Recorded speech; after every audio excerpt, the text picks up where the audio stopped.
মানি না, কোন বড় ভাই মানি না। সকলের সাথে আমাদের সম্পর্ক হবে সমতা এবং পারস্পরিক সম্মানের ভিত্তিতে ইনশাআল্লাহ।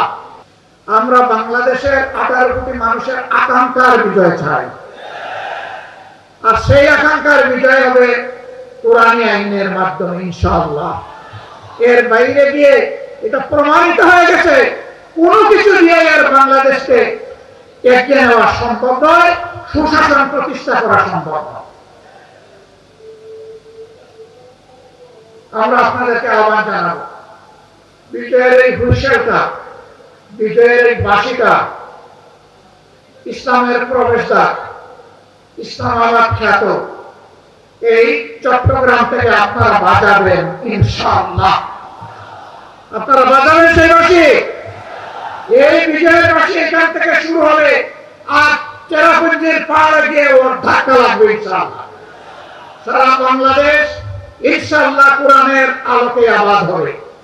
আগামীর বাংলাদেশ কোরআনের বাংলাদেশ।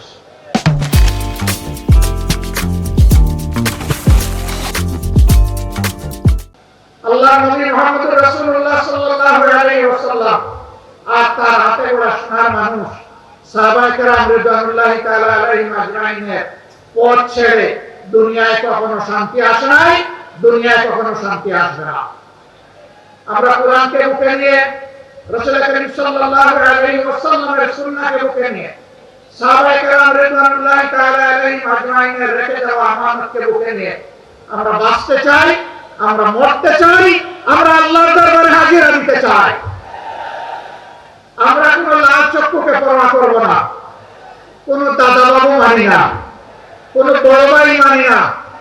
সকলের সাথে আমাদের সম্পর্ক হবে সমতা এবং পারস্পরিক সম্মানের ভিত্তিতে ইনশাআল্লাহ।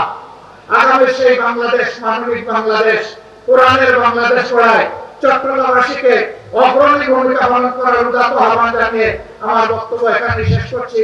আল্লাহ হাফেজ। বাংলাদেশ জিন্দাবাদ।